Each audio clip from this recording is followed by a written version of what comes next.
ሰላም ጤና ይስጥልን የተወደዳችሁና የተከበራችሁ የጣና ቴሌቪዥን አድማጭ ተመልካቾቻችን እንደምንዋላችሁ።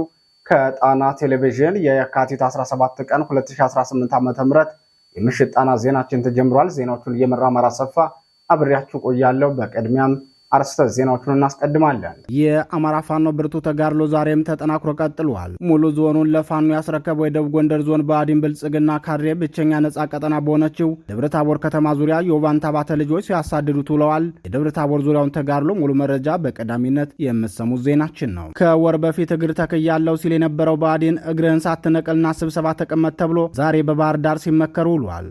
ብአዴንን ባህር ዳር ድረስ ሄደው ሲመክሩት የዋሉት ደግሞ የኦህዴድ ባለስልጣናትና የደህንነቱ መስሪያ ቤት ኃላፊዎች ናቸው ተብሏል። ዝርዝሩ በዜናችን ይደመጣል። የብልጽግናው ስርዓት በጋዜጠኞች እስር ጉዳይ ወቀሳና ክስ ቀርቦበታል። ጋዜጠኛ ዳዊት በጋሻው፣ ገነት አስማማው፣ መስከረም አበራና ጎበዜ ሲሳይን የሚመለከተው ሪፖርት ዛሬ ይፋ ሆኗል። የሰዓቱ ዜናችን በዝርዝር አሰናድቶታል፣ ሰሙታላችሁ። የኦህዴድ ብልጽግና የለየለት ነውረኝነት በግልጽ የታየበት የሱሉልታው ድርጊት በርካቶችን አነጋግሯል። አውቶቡስ ሙሉ ተሳፋሪን አግቶ የወሰደውን የስርዓቱን ተጠባባቂ ጦር አስመልክቶ የተሰናዳውን ዘገባ በዝርዝር እናስደምጣችኋለን። ሞኝ የምትችለው ምታ ቢሉት ሚስቱ እንደበደበ የሚባለው አባባል ለብልጽግናው ሰራዊት ተስማሚ ሐሳብ ነው። ፋኖ ብርቱ ክንዱን ሲያሳርፍበት ንጹሃንን በመደብደብ ሽንፈቱን የሚያወራርደው የብልጽግናው ስርዓት ዛሬም በራያ ቆቦ ጎብዬ ከተማ የፈጸመውን ነውር ዜናችን በዝርዝር ሊያስደምጣችሁ አሰናድቶታል። ሰዓቱ ሲደርስ ይቀርብላችኋል።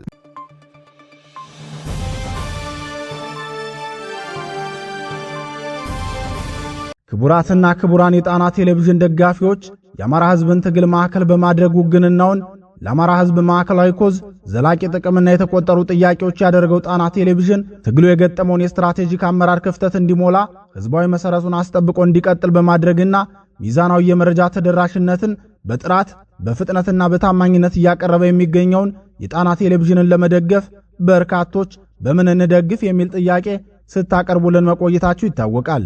በመሆኑም በዜል +1 46 9866 54 44 በካሻፕ ጣና ቲቪ 2024 በፔይፓል ጣና ቴሌቪዥን 2024@gmail.com እንዲሁም በዶኔት ቦክሱ በኩል መደገፍ የምትችሉ መሆኑን ለማሳወቅ እንወዳለን።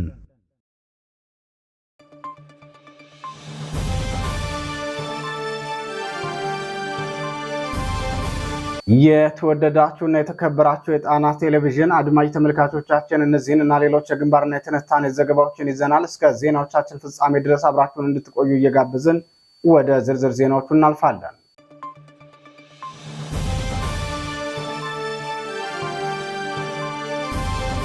ወደ ቀዳሚው ዜናችን አመራን። የፋኖ ተጋድሎ በደብረ ታቦር ዙሪያ። የአማራ ፋኖ ብሔራዊ ንቅናቄ በደብረ ታቦር ዙሪያ የሚያደርገውን ትግል አጠናክሮ በመቀጠል በዛሬው ዕለትም ከደብረ ታቦር ከተማ በቅርብ ርቀት ከጸጉር ኪዳነ ምሕረት እስከ ኮካ፣ ከቆላይ ማርያም እስከ ዓለም ሳጋ ጥብቅ ደን፣ ከእንቁርቁባ እስከ ተንሸራታች ድረስ ከባድ ውጊያ ሲያደርጉ ውለዋል። ተጋድሎን ያደርገው የደጃዝማች በላይ ዘለቀ ዕዝ ሜጀር ጄኔራል ውባንታ ባተ አንደኛ ኮር ነው። ከደቡብ ጎንደር ዞን ወረዳዎችና ከተማዎች መካከል ብአዴን በብቸኝነት የሚገኝባት ደብረ ታቦር ከተማ ስትሆን ፋኖ በቅርቡ ከተማዋን ተቆጣጥሮ የነበረ ቢሆንም የብልጽግናው ስርዓት ከተማዋንና ዙሪያዋን 27 ጊዜ ድሮን ድብደባ ማድረሱን ተከትሎ ፋኖ ለህዝብ ደህንነት ሲል ከተማዋን መልቀቁ ይታወሳል። ሆኖም ፋኖ ዛሬም በደብረ ታቦር ከተማ ዙሪያ ብርቱ ውጊያ በማድረግ ብልጽግናውን ሰራዊት ከፍተኛ ኪሳራ አድርሶበታል። በታላቁ አርበኛ ውባንታ ባተ የበኩር ልጅ አርበኛ ተመስገን ውባንታ የሚመራው ሜጀር ጄኔራል ውባንታ ባተ ተወርዋሪ ክፍለ ጦር በዛሬው ተጋድሎ የተቀዳጀውን ድል አስመልክቶ የደጃዝማች በላይ ዘለቀ ዕዝ ህዝብ ግንኙነት ክፍል እንደገለጸው በርካታ የጠላት ሰራዊት ተመቷል፣ እጃቸውን የሰጡ የጠላት ሰራዊት አባላትም አሉ ብለዋል። የአማራ ፋኖ ብሔራዊ ንቅናቄ ደጃዝማች በላይ ዘለቀ ዕዝ ህዝብ ግንኙነት መምሪያ አክሎም ጠላት የመዋጋት ሞራሉ ደቆ እየተንጠባጠበ ወደ ደብረ ታቦር ከተማ ሲፈረጥጡ ውለዋል። ከፋኖ ያልጠበቀው ብርቱ ምት የገጠመው የጠላት ሰራዊት በበቀልና በአጥፊነት ግብሩ 3 ንጹሃን የከተማው ነዋሪዎችን በጭካኔ በጥይት መቷቸዋል። የተመቱት ንጹሃን 2 ሴቶች ሲሆኑ አንዱ ደግሞ ወንድ ነው ሲል አስታውቋል። ተስፋ የቆረጠ ስርዓት ከዚህ የበለጠ ጭካኔውን ሊፈጽም እንደማይችል ይጠበቃል ሲል የገለጸው ደጃዝማች በላይ ዘለቀ ዕዝ ቃል አቀባይ መምሪያ ይህ ጠላት ለአማራ ህዝብ ካለው ጥላቻ የተነሳ ከዚህም በከፋ መልኩ በንጹሃን ላይ የጭካኔ በትሩን እንደሚያሳርፍ ወገናችን እንዲያውቅና ይህን ጸረ አማራ ስርዓት በክንዱ ለማስወገድ ከፋኖ ጎን ተሰልፎ ሊታገል ይገባዋል ብለዋል።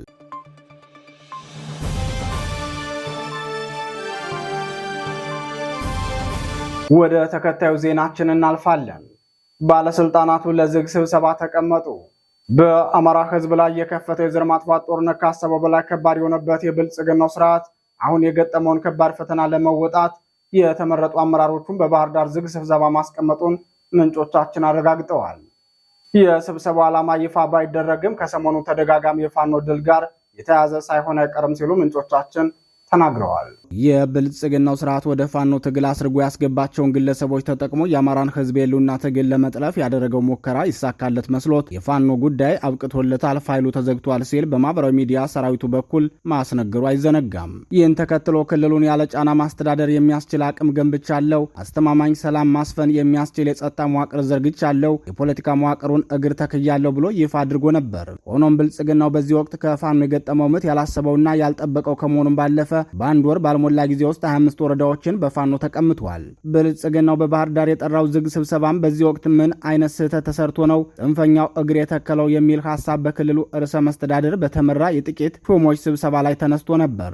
በክልሉ በርካታ የገጠር ቀበሌዎችና በወረዳዎች ገብተን ስብሰባ አድርገን ወጥተናል። ህዝቡን በስብሰባ መድረኮች ላይ ከኛ ጎን መቆሙን ነግሮን ነበር። በዚህ ወቅት አንድ ዞን ሙሉ በሙሉ ያጣነው በምን ምክንያት ነው? ተመቶ የተበተነ ጽንፈኛ ከባህር ዳር በቅርብ የጸጥታ ኃይላችንን መጥቶብናል። ከፍተኛ መጠን ያለው ትጥቅና ሎጂስቲክም ወስዶብናል። የዚህ ችግር ምንጩ ምንድን ነው የሚል ውይይት በርዕሰ መስተዳደሩ በብልጽግና ጽሕፈት ቤት ኃላፊውና ሌሎች 10 የብአዴን ከፍተኛ ባለስልጣናት ዘንድ ሐሳቡ ተነስቶ ተወያይተውበት እንደነበር ምንጮቻችን ይናገራሉ። ብአዴን እግሬን ተክያለሁ እያለ ሲናገር በሰነበተ በማግስቱ በርካታ ከተሞች በፋኖ መያዛቸውን ተከትሎ ለአስገዳጅ ስብሰባ ሊቀመጥ መሆኑን የሚናገሩት ምንጮቻችን ሰሞኑን በተለይም የዞን አስተዳደርን ለመደገፍ የተዋቀረው የክልሉ ከፍተኛ አመራር ቡድንና የብልጽግናው ጄኔራሎች በተከታታይ ሲሰበሰቡ እንደነበር ገልጸዋል። ዛሬ በባህር ዳር ከተማ እየተደረገ ያለው ዝግ ስብሰባም እጅግ ጥብቅ ጥበቃ የሚደረግበትና ሚስጥራዊነቱ ተጠብቆ የሚካሄድ ጥብቅ ስብሰባ መሆኑን ጨምረው ገልጸዋል። በዚህ ስብሰባ ላይ እንዲገኙ የተደረጉት የአገሪቱ ከፍተኛ የደህንነት መስሪያ ቤት ኃላፊዎች፣ የጦር ኃይሉ ከፍተኛ ጄኔራሎችና ታማኝ ናቸው ተብለው የተመረጡ ጥቂት የክልሉ አመራሮች ብቻ መሆናቸውን ከምንጮቻችን የተገኘው መረጃ ያመላክታል። ስብሰባው በዝግ እንዲሆን የተደረገበትና የተሳታፊዎች ቁጥር የተገደበበት ምክንያት በገዢው ፓርቲ አመራሮች መካከል ባለው እርስ በርስ አለመተማመን እንደሆነ የገለጹት የጣና ቴሌቪዥን ምንጮች ከሰሞኑ በነበረ የብአዴን አመራሮች ስብሰባ በአመራሮች መካከል ከፍተኛ ንትርክና እርስ በርስ መፈራረጅ የታየበት እንደነበር ምንጮቻችን አክለው ተናግረዋል። የብልጽግናው አስገዳጅ ስብሰባ የተጠራው በሁለት ምክንያቶች ሊሆን እንደሚችል የሚናገሩት የፖለቲካ ተንታኞች በዋናነት የፋኖ ያልተጠበቀ በድል የታጀበ ተከታታይ ውጊያና የብአዴን ባለስልጣናት እርስ በርሳቸው መከፋፈላቸውን በተመለከተ እንደሚሆን ይናገራሉ። በተለይም በክልሉ ከፍተኛ አመራሮች መካከል ያለው የሐሳብ መለያየትና መሻከር ስብሰባው በጄኔራሎችና በደህንነት ሰዎች የበላይነት እንዲመራ ምክንያት ሳይሆን እንዳልቀረ ገልጸዋል። የብአዴን አመራሮች አንዱ ለአንዱ ስጋት ከሆነ ሰነባብቷል የሚሉት የጣና ቴሌቪዥን ምንጮች አመራሮቹን ከፍተኛ መቃቃር ውስጥ የከተታቸውን ምክንያት ሲገልጹም አብዛኞቹ የፋኖን ትግል በውስጥ የሚደግፉ ቀኝ የውስጥ አርበኛ በመሆናቸው ሲሆን፣ ቀሪዎቹ ደግሞ ለብልጽግናው ሊቀመንበር ታማኝ አገልጋይ ለመሆን በሚሰሩ ስራ መሆኑ ታውቋል። በአሁኑ ሰዓት በባህር ዳር ከተማ ዋና ዋና መንገዶች ላይ ጥብቅ ፍተሻና ቁጥጥር እየተደረገ ሲሆን በብልጽግናው የደህንነት መስሪያ ቤት ከፍተኛ ኃላፊዎች የሚመራው ዝግ ስብሰባ መቼ እንደሚጠናቀቅ የታወቀ ነገር የለም።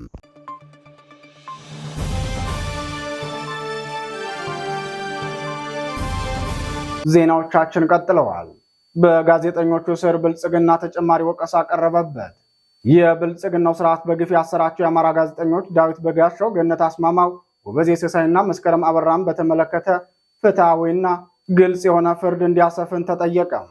በአማራ ጋዜጠኞች ጉዳይ ብልጽግናውን የጠየቀው ዓለም አቀፉ የጋዜጠኞች መብት ተከላካይ ቡድን ሲፒጂ ነው። የብልጽግናው ስርዓት በአማራ ሕዝብ ላይ በከፈተ የዘር ማጥፋት ጦርነት ምክንያት በሺዎች የሚቆጠሩ የአማራ ምሁራንን፣ ጋዜጠኞችን፣ ፖለቲከኞችንና አክቲቪስቶችን ጨምሮ በርካታ ወጣቶችን በግፍ ማሰሩ ይታወቃል። በዚህ የስርዓቱ የግፍ እስር ሰለባ የሆኑ ጋዜጠኛ ዳዊት በጋሻው፣ ገነት አስማማው፣ መስከረም አበራና ጎበዝ የሲሳይ ብቻ ሳይሆኑ አባይ ዘውዱና የካሜራ ባለሙያ ቴዎድሮስም ይገኝበታል። ዓለም አቀፉ የጋዜጠኞች መብት ተከላካዩ ሲፒጂ ዛሬ ባወጣው ሪፖርቱ ይፋ እንዳደረገው ቀደም ሲል የተጠቀሱት 4 የአማራ ተወላጅ ጋዜጠኞች በሙያቸውና በአማራ ማንነታቸው ምክንያት በግፍ መታሰራቸውን ወቅሶ ለጋዜጠኞቹም ፈጣንና ፍትሐዊ ውሳኔ እንዲሰጣቸው ጠይቋል። ሲፒጂ በመልእክቱ የኢትዮጵያ መንግስት ባለስልጣናት ለጋዜጠኛ ዳዊት በጋሻው፣ ጎበዝ የሲሳይ፣ መስከረም አበራና ገነት አስማማው ፍትሐዊና ግልጽ የሆነ የፍርድ ሂደት እንዲያሰፍኑ ሲል የጠየቀ ሲሆን 4ቱ ጋዜጠኞች ለግፍ እስር የተዳረጉት የብልጽግናው ስርዓት በአማራ ሕዝብ ላይ የዘር ማጥፋት ዓላማ ያለው ጦርነት በአማራ ክልል መክፈቱን ተከትሎ ሲሆን ለ3 ዓመታት ለሚጠጋ ጊዜ ያለ ፍርድ በእስር ላይ መሆናቸውንም ሲፒጂ ገልጿል። ጋዜጠኞቹ የተከሰሱበት የሽብር ወንጀል የሞት ቅጣት ወይም የዕድሜ ልክ እስራት ሊያስቀጣ የሚችል ነው ሲል የገለጸው ዓለም አቀፉ የጋዜጠኞች መብት ተሟጋቹ ሲፒጂ ተከሳሾቹ ጋዜጠኞች በመጪው ሚያዝያ 23 ቀን 2018 ዓ.ም የክስ መከላከያቸውን እንዲያቀርቡ የፌዴራሉ ከፍተኛ ፍርድ ቤት ልደታ ምድብ ችሎት ባለፈው ጥር 28 ቀን በዋለው ችሎት ትዕዛዝ ሰጥቷል ብለዋል። አራቱ ጋዜጠኞችን ጋዜጠኛ አባይ ዘውዱንና የካሜራ ባለሙያውን ቴዎድሮስን ጨምሮ በሺ የሚቆጠሩ የአማራ ተወላጆች በብልጽግናው ስርዓት በግፍ እስር እየተሰቃዩ የሚገኙት በፖለቲካ አመለካከታቸውና በአማራ ማንነታቸው መሆኑ የሚታወቅ ነው። ሆኖም የብልጽግናው ፍትህ ሚኒስትር ሐና አርያ ስላሴ በብልጽግናው ፓርላማ ቀርበው በብሔር ማንነቱ ብቻ የታሰረ የለም በማለት በግልጽ የውሸት ሪፖርት ማቅረባቸው ይታወሳል። በአማራ የግፍ እስረኞች ዙሪያ ተጨማሪና ልዩ ዳሰሳ ይዘን የምንመለስ ይሆናል። ይህ በእንዲህ እንዳለ ኢሰመኮ በኢትዮጵያ የተለያዩ ክልሎች ባለፉት 6 ወራት ከሕግ አግባብ ውጭ ታስረው የነበሩ 1336 ሰዎችን ማስፈታቱን የብልጽግናው ሰብአዊ መብት ኮሚሽን አስታውቋል። ኮሚሽኑ ዛሬ ማለዳ ይፋ ባደረገው ሪፖርቱ በኢትዮጵያ ከሕግ ውጭ የሚፈጸሙ የዘፈቀደ እስር መሻሻል አሳይቷል ያለ ሲሆን በብልጽግናው ሊቀመንበር ተመርጠው የተቋሙ ኮሚሽነር ሆነው የተመደቡት የኮሚሽኑ ዋና ኮሚሽነር ብርሃኑ አዴሎ ከሕግ ውጭ ታስረው ከነበሩ ሰዎች መካከል አብዛኛው በኦሮሚያ ክልል ውስጥ የታሰሩ ነበሩ። በኦሮሚያ ክልል 915፣ በአማራ ክልል 186፣ በቤንሻንጉል ጉሙዝ ክልል 46 እንዲሁም በጋምቤላ ክልል 66 እስረኞችን አስፈትቷል። በሶማሌ ክልል ደግሞ 123 ከሕግ ውጭ ታስረው የነበሩ ሰዎችን አስለቅቋል በማለት ተናግረዋል። ሆኖም ከሕግ ውጭ በዘፈቀደና በተለያየ ምክንያት የታሰሩ ንጹሐንን ማስለቀቁን እንጂ በንጹሐን ላይ እስርና እንግልት ስለፈጠሩት የሥርዓቱ መዋቅር አመራሮች የሰጠው ማሳሰቢያም ሆነ የጥፋታቸውን ሪፖርት አላቀረበም።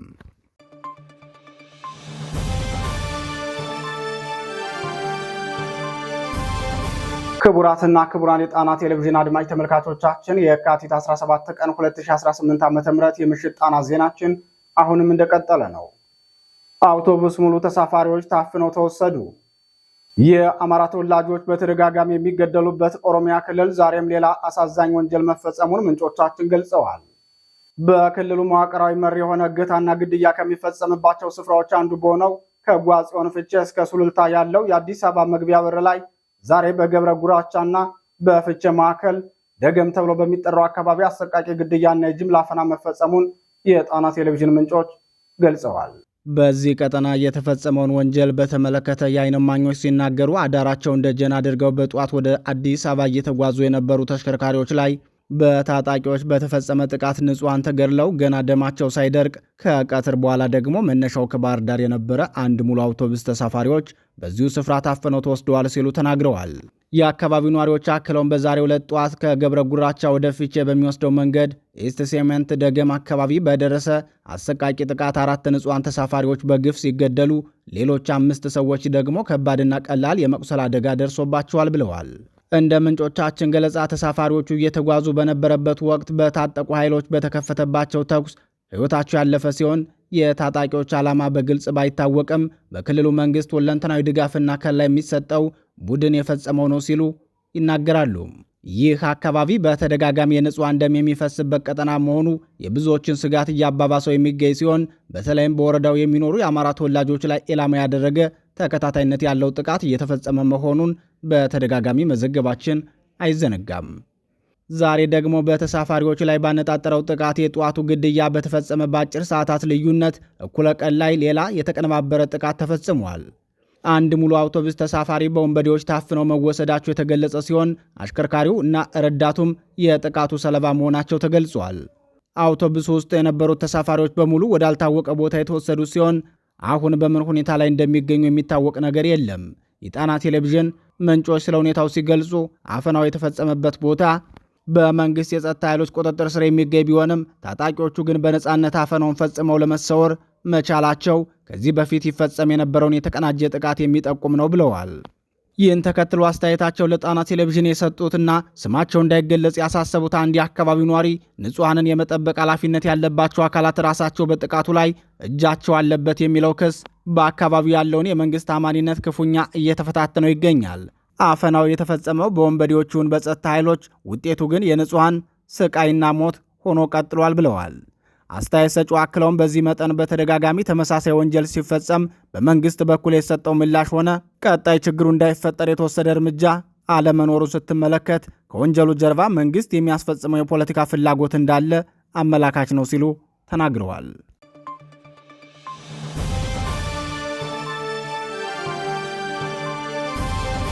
ወደ መጨረሻው ዜናችን እናልፋለን። ብልጽግናው በራያ ቆቦ የጦር ወንጀል ፈጸመ። የብልጽግናው ስርዓት በሰሜን ወሎ ዞን ራያ ቆቦ አውራጃ ጎብዬ ከተማ ላይ 2 ንጹሃንን በግፍ በመግደል የጦር ወንጀል ፈጸመ።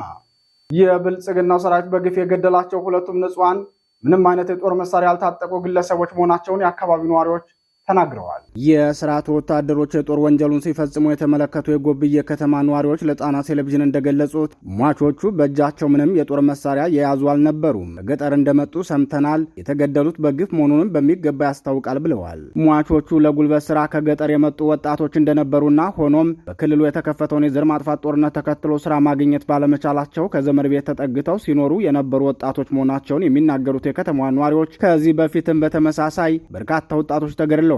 የሚቀርበው ምክንያት ደግሞ ለፋኖ መረጃ ያቀብላሉ፣ የፋኖ የከተማ ክንፍ ናቸውና የመሳሰሉትን አሳማኝ ያልሆኑ ምክንያቶችን ነው የመንግስት ወታደሮች የሚያቀርቡት ሲሉ ገልጸዋል። የአማራ ህዝብ ላይ የዘር ማጥፋት ጦርነት እያካሄደ ያለው የኦህዴድ ብልጽግናው ስርዓት በአማራ ህዝብ ላይ የጅምላ ግድያና በዘፈቀደ ከባድ መሳሪያ በማስወንጨፍ በርካታ ንጹሃንን በግፍ ሲገድል መክረሙ ይታወቃል። ይህን ዘር አጥፊ ስርዓት ወግነው የተሰለፉ የባዕዲን ብልጽግናው አድማ ብተና ሚሊሻና ፖሊስ አባላትም የአማራ ፋኖን መዋጋት ስለማይችሉ በዋናነት ጦር መሳሪያ ያልታጠቁ ንጹሃን አማራዎችን በአደባባይ እየረሸኑ መሆናቸውን እኒሁ ምንጮቻችን ገልጸው ባለፉት ጊዜያትም በርካታ ንጹሃኖች ላይ ግፍ ሲፈጸም ቆይቷል ብለዋል። ባለፉት 3 ዓመታት የአማራን ህዝብ ህልውና ለማስከበር ከብልጽግናው ዘር አጥፊ ሰራዊት ጋር ብርቱ ተጋድሎ እያደረገ የሚገኘው የአማራ ፋኖ ከፍተኛ ተጋድሎ በማድረግ ታላላቅ ወታደራዊ ድሎችን እየተቀዳጀ ይገኛል። በወሎ ቤተ አማራ ጠቅላይ ግዛት የሚንቀሳቀሰው የአማራ ፋኖ ብሔራዊ ንቅናቄ አጼ ምኒልክ ዕዝ ባለፉት 3 የትግል ዓመታት የብልጽግናውን ሰራዊት ፊት ለፊት ገጥሞ ከባድ ኪሳራ ሲያደርስበት ቆይቷል። የፋኖን ብርቱ ክንድ መቋቋም ያልቻለ የስርዓቱ ሰራዊት በበኩሉ ፋኖ በከተማ ኦፕሬሽን በደፈጣና በሽምቅ ውጊያ የበላይነቱን የወሰደው ሁሉም የአማራ ወጣት ደጋፊውና አባሉ ስለሆነ ነው በማለት በርካታ ወጣቶችን በአደባባይ በግፍ ሲገድል መቆየቱ የሚታወቅ ነው። ዛሬ በጎብዬ ከተማ የተፈጸመውን የንጹሃን ግድያን አስመልክቶ ፋኖ በቀጣይ ምን አይነት እርምጃ ይወስዳል የሚል ጥያቄ የቀረበለት የአጼ ምኒልክ ዕዝ ከኛ ተቃራኒ የተሰለፉት የክልላችን አድማ ብተናና ሚሊሻ አባላት የጦር መሳሪያ ያልታጠቁ በርካታ ንጹሃን አማራዎችን በግፍ እየረሸኑ ቢሆንም ለህዝብ ሲባል በፍጹም ትዕግስት በዝምታ እየታለፉ ቆይተዋል። ለዋናው ዓላማ ሲባል ፋኖ ጉዳዩን ለጊዜው ቢታገሳቸውም ይህንን ወደ ጎን በማለት የተለመደ ድርጊታቸውን በማስቀጠል ራያ ቆቦ ወረዳ ጎብዬ ከተማ በመግባት ነጋ ሰለሞን የተባለ 18 ዓመት ታዳጊና ኃይለማርያም ሞላ የተባለ የ20 ዓመት ወጣት በግፍ ገድለዋቸዋል። እነዚህ ለሀገርና ለህዝብ የማይበጅ ዓላማ ያነገቡ የአካባቢው ማህበረሰብም የማይወክሉ የራያ ወርቄ የብልጽግና ሚሊሻዎች ስርዓቱ የሰጣቸውን ድርብርብ ዓላማ ያለው ተልዕኮ አንግበው ወደ ጎብዬ ከተማ በመግባት 2ቱን ወጣቶች በግፍ መግደላቸውን ሰምተናል። ከዚህ በኋላ ለዚህ ድርጊታቸው ተመጣጣኙን ቅጣት እንሰጣቸዋለን ብለዋል።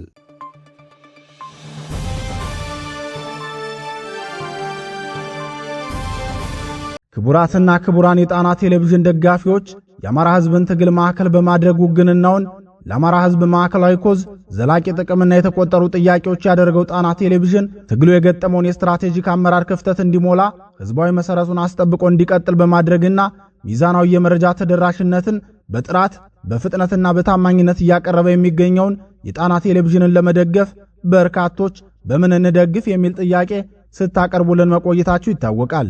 በመሆኑም በዜል +1 46 9866 54 44 በካሻፕ ጣና ቲቪ 2024 በፔይፓል ጣና ቴሌቪዥን 2024@gmail.com እንዲሁም በዶኔት ቦክሱ በኩል መደገፍ የምትችሉ መሆኑን ለማሳወቅ እንወዳለን።